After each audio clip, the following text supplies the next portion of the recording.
তো hey guys, welcome back to my channel. তো আজ হচ্ছে লক্ষ্মী পুজো, তো তার জন্য একটু শাড়ি পরেছি। কোনোবারেই পরি না, এবারে একটু ইচ্ছে হলো ওই জন্য।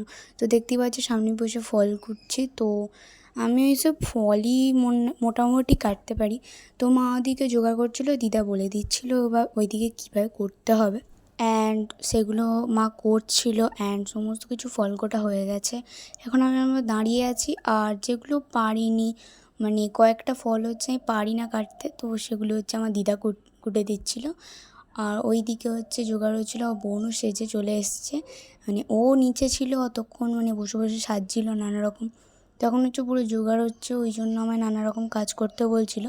ফোনটা এক জায়গায় সেট আপ করে আমি করছিলাম, আর আমার বোন তো 10 বার মানে খোঁচা মারছিল। আর এখন হচ্ছে আমার মা পড়ছে পাঁচালি, লক্ষ্মী পাঁচালি। তো তোমরা সকলে শোনো। তো সেরকমভাবে সাউন্ডটা দিলাম না, আসতেই দিয়েছি। তো এখানে আমার বোনও শুনছিল, এখানে আমার দিদা ছিল, ঠাম্মি ছিল, আমার দিদি ছিল, আর আমি ছিলাম। আমরা সবাই বসে শুনছিলাম। এই একবারই ভিডিওটা করেছি। অ্যান্ড হাতে নাকি ফুল নিতে হয়, এটা তো আমি জানতাম না, তো মা বললো।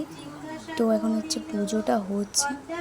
ধরো আগে আমি মানে কোনো ফটো তুলিনি ঠাকুরের সিংহাসনে, হয়ে যাওয়ার পরে প্রসাদ সহ আমি ফটো তুলেছি। দেখো এখানে হচ্ছে আমার লক্ষ্মী পুজো হয়েছিল। অ্যান্ড তারপরে কয়েকটা ফটো তুলেছিলাম, সেগুলো হচ্ছে এটা।